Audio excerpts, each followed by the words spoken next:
That so many Mumbaikars are proud owners of homes and offices. You give wings to so many people's dreams. Ladies and gentlemen, before we begin with this epic evening, can I have a round of applause for all of you? Thank you so much. It's my honor to welcome the dynamic entrepreneur and executive director of Terraform Reality and the honorary secretary of MCHI-CREDAI, Mr. Nainesh Shah, to give the welcome address.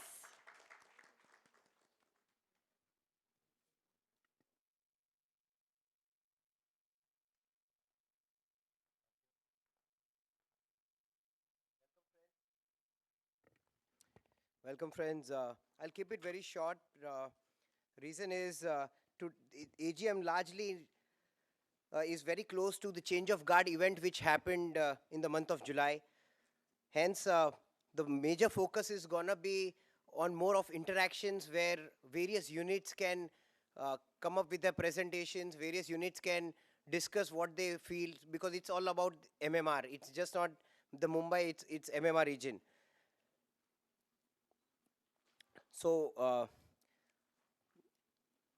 the flow of event is such that apart from the statutory works that we need to do, we also have an evening where there is going to be wisdom share by Mr. Anuj Puri, who's the India head for Jones Lang LaSalle, and Mr. Sanjay Dutt, who's the India head for Cushman and Wakefield. Anuj Puri is going to give a brief about the residential market in MMR, and we've been seeing a lot of commercial news happening. So Mr. Sanjay Dutt is going to give a brief on the commercial market in the MMR region. The evening is also going to be where the new election, new committee for the upcoming next 2 years is going to be elected. And I'm very happy to say our past president, Mr. Paras Gundecha, is the returning officer to announce the elections. The evening is also going to be unveiling of our women's wing, which is for the first time at MCHI or even at CREDAI level that a women's wing has been formed. So they're going to give more of what are the charter of events and the roles and responsibilities that are going to come up in the women's wing.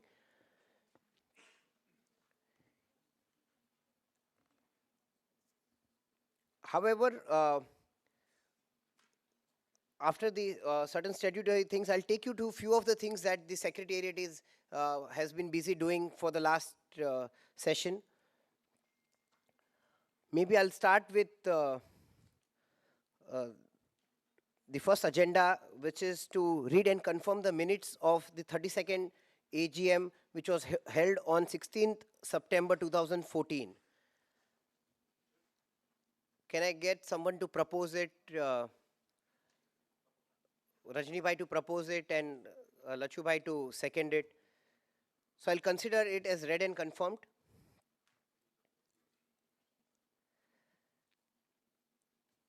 Each one of you has been handed over a folder when you register inside. This pretty much covered the entire AGM proceedings from our auditors to the managing committee report to the secretary's report. The second agenda for the AGM is to receive and adopt the auditor's report and auditor's statement for accounts for the year ended 31st March 2015. Mr. Goel at the Secretariat under the leadership of Mr. Hussain has been managing the accounts quietly under well control by our treasurer, Mr. Nahar. I'll request someone to propose Parag Munot to propose the adoption of the auditor's report, seconded by Mr. Mukesh Patel. I'll consider it as received and adopted. The next item on the agenda is the managing committee report. Managing committee report is part of the entire content sheet circulated.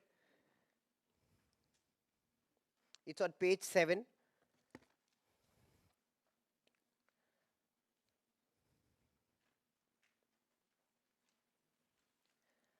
Now I'll give you a brief on the various activities that the chamber has done.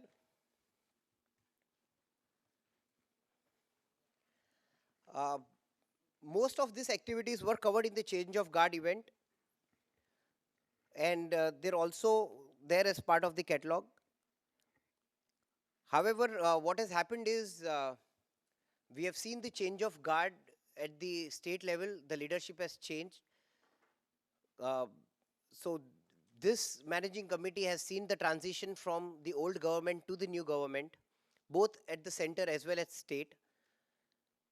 With the shift of government, there has been a shift of strategy in terms of my earlier president, Mr. Vimal Shah, and the entire managing committee was maximum busy with filing of legal cases and trying to get relief through the courts, which will continue as the nature of our business is. However, with the change of guard at the state, we've been able to get into a much proactive dialogue with the various secretaries. What I'm going to give is not the details, because a lot of details are there in the catalog. It's the approach that the managing committee uh, has adopted, which is more to get into a dialogue with the government, more to find a solution, more to present the problems on ground. So whether it's the hike in the ready reckoner, whether it's the TDR policies that are upcoming, whether it's the ULC issue, whether it's the height, the Doppler issue, the height for which there was a committee formed. For us, good part is we have a very dynamic sets of leaders at the state. We have Mr. Ajoy Mehta, who's the municipal commissioner, Mr. Karir, who's the principal secretary UD. Now with these officers, Mr. Asim Gupta, who's at COSRA, Mr. Jende, with these officers there is a quite a proactive, progressive dialogue that the committee gets into. Something that our earlier president, Mr. Vimal Shah, had initiated and now very aggressively taken up by the new president is the task owner or the leaders concept, where each one of us is heading a task for MCHI, which may be even closer to an individual issue or to the organization issue. We've also seen a huge change with the new DP coming out, creating a lot of hue and cry.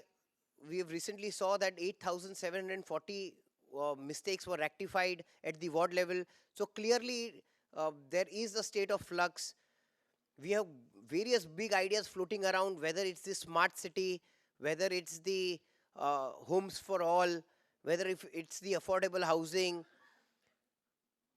whether it's the new Mumbai-Delhi corridor. So also big concepts like Swachh Bharat, Make in India, so if you see, there are various initiatives started at the center as well as state, at the urban local bodies as well as the state. So there are, I think there is a metamorphosis going on at the state and the center as well as at the urban local body level. So there is going to be a flux for some time, for next 12 to 18 months, where there will be want of clarity, because everybody is undergoing the change. The flow is coming from the center. As we read, I think today in today's paper we read that Honorable Prime Minister is meeting all the industry captains.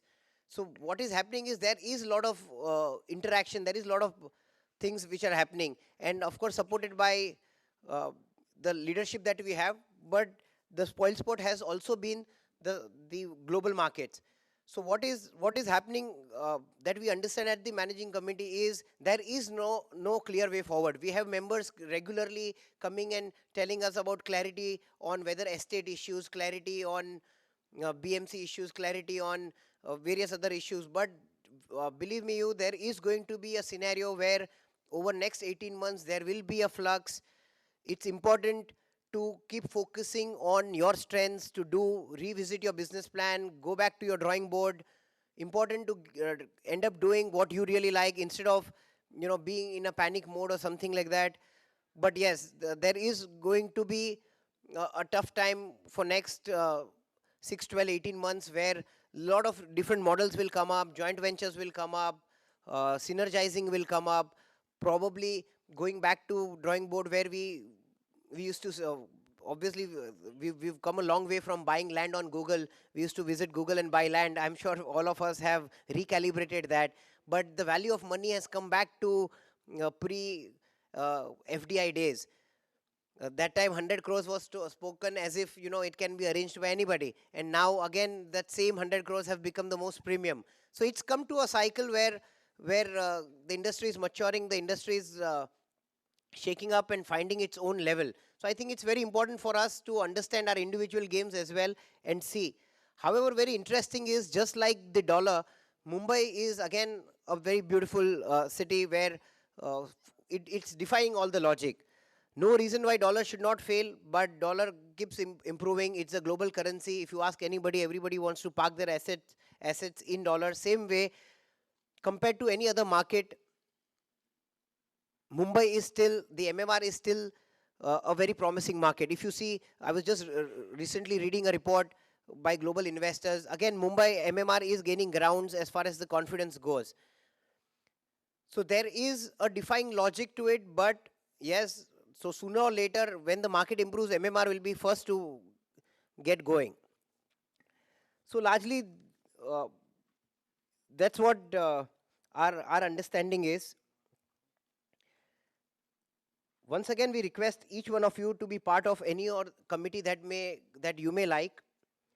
Please join us for that. We've been working uh, aggressively, even on the legal side. We have asked for contribution from each of the member of lakh of rupee on the legal side. Reason is, this year we've spent more than 2.5 crores on legal funds, though we have collected 1.5 crores. So what has eventually happened is, your chamber, which is working for you, has broken an FD of 1 crore just to pay the legal bills. Not to, I mean, with taking permission from the president, each managing committee member sitting eventually ends up paying at least 25, 50 lakh or 1 crore more than any other member. However, the expenses mount. We are professionalizing the secretariat. Like we had said in the last AGM, now entire digitization of MCHI is going on, where our website, our e-secretariat, our exhibitions, everything will be talking on one platform. It's a day of e-commerce. It's the flavor of the season. Same way, all our High Court orders, Supreme Court orders, your DC rules, your approvals, everything will be online. You need not contact Nainesh or Mr. Hussain or Mr. Udud Rane or Mr. Satish Kumar or Sanjeev Chaudhary. You will go online and get your orders done, whether it's service tax, VAT, whichever issue, or whether it's the representations that MCHI is doing on each of the front. If you want to understand the stand of MCHI for a particular subject, just go on that website and you will find. Important is to get together. Let's build our data. In last 6 months, we have seen various outfits coming up saying there is 50,000 homes vacant and a lakh home vacant. Unfortunately, MCHI is not able to come up with a very authentic data which all members peep in. So if we share, it will happen. However, we went on to a journey with JLL. We did a joint survey, and interestingly, only 1.13% properties were there lying vacant post OC. What it means is that if an average age of a project in MMR is 48 months, then that is the time by which most of the units are getting consumed. So with that, friends, that's largely an overview of what MCHI at the secretariat level has been doing under the leadership of Mr. Hussain. Uh, and in days to come, we're going to strengthen our secretariat more. And as we promised that it's going to be more of interaction with the various units, now I request our president to please address the AGM gathering.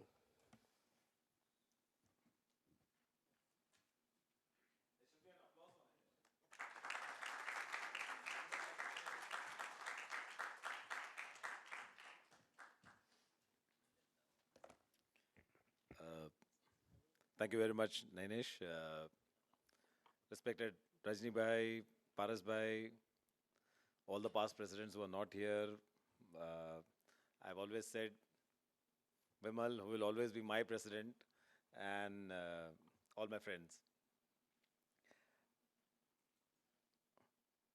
It's exciting times at MCHI.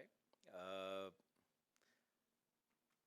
a lot of times it is a time that dictates action, and I have never seen more focus on real estate than what is being seen today. Let's take the number one dream of this government. The number one dream of this government at the center today is building 6 crore homes, 2 crore in urban India and 4 crore in rural India by 2022. The number one dream of Maharashtra government is building 25 lakh homes in Maharashtra, 11 lakh in MMR and 14 lakh across Maharashtra. The number one dream of the Prime Minister, ease of doing business. India is ranked 142 on the ease of doing business index. He wants to India to be in the top 50 in the next 3 years and top 20 in the next 2 years. Suddenly, 4-5 months back, we frantically started getting calls from the government, from Municipal Commissioner's office, that we want to work on simplifying processes. Obviously, Vimal, myself, a few of us were flummoxed ke, how is the ulti ganga kaise baith rahi? Normally, we are used to chasing the government and not the government chasing us. So then, suddenly this animal came up, ease of doing business. And we realized that when we studied ease of doing business, normally the World Bank rates all countries on the ease of doing business index. They cursorily look at the entire country, but in detail study the top 2 cities. In the top 2 cities, obviously in India it is NCR and MMR, which they study. 33% of the weightage in their overall rating index is given to real estate. That is how important we are. My entire effort for this next 2 years is how we can realize how important we are. The day we realize how important we are, how good we are genuinely doing something that is very, very important to this country, believe me, things will change. So friends, again, ease of doing business, very, very important to the government. Again, 33% of that entire effort has to be towards real estate for India to change its ranking. Now, when you put all this together, you'll realize that in the situation that we are in, suddenly, over the last few years, the world is looking very different. In 2009, we had an opportunity of placing India as the solution for the global problems. Normally, you get that once in 20 years, 30 years, or probably once in 50 years. The world has been so kind to us that in 6 years, again that opportunity has presented. With China the way it is, with nervousness across the globe, I think it's a great, great time for India to present itself as one bright shining star in the world. Again, over the last 3 years, if you'll analyze the world, you'll realize that dramatic changes have happened. Suddenly, from oil being $120, it has come down to $40 or $50. Commodities are at the lowest. So everything that you would want to go for India is going at this point of time. If you look at a balance of payment situations, one major problem always has been oil. And suddenly it has come 1/3 of where we were. So it's a great, great, great time for India to capitalize on this situation. Now, which sectors will help India capitalize? In a recent interaction with top bankers, Arundhati Bhattacharya stood up and told the Honorable RBI Governor, one thing that turned around India in from the 2008 crisis was SBI declaring 8% interest rates for housing, for home loans, and that kick-started the economy at that point of time. Clearly, we need to do that to kick-start that process once again. Obviously, Mr. Raghuram Ranjan had his own views and he felt developers should reduce the prices first. But the key is the thought process. Privately sit with any banker and he will tell you that real estate is one place jahan paisa safe hai boss. Every other sector, the day of the lending, everything else after that depreciates. Real estate is the only sector where on the day of the lending, after that everything appreciates. So friends, recently there was a survey done that over the last 20 years, which sectors have given returns to the investors. By a distance margin, on a 20-year analysis of investments across the globe, real estate was the shining star. Again, all of us feel, "Kare boss, as far as ye is concerned, our conduct is probably something that we need to look at." RBI recently published a sectoral analysis of NPAs. What do you all feel? Highest NPAs कौन से sector में होंगे? Good. People have studied the report. But the most important aspect is in the top 10 categories of sectoral defaults, real estate is not there in the top 10. Still, the highest risk weightage on ये is on real estate.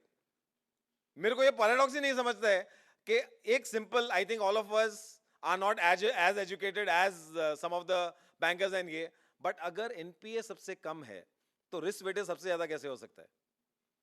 आज अगर हर एक bank को लगता है कि safety सबसे ज़्यादा इधर है तो risk weightage सबसे ज़्यादा real estate पे कैसे हो सकता है? So similarly, I think real estate has a lot of paradoxes. All of us somewhere deep down are convinced, अरे यार sector में problem तो है ही. It is one of my famous quotes. Do you know of any person जो 7 दिन में cream लगा के गोरा हो गया? Do you know any bike which actually on road gives 170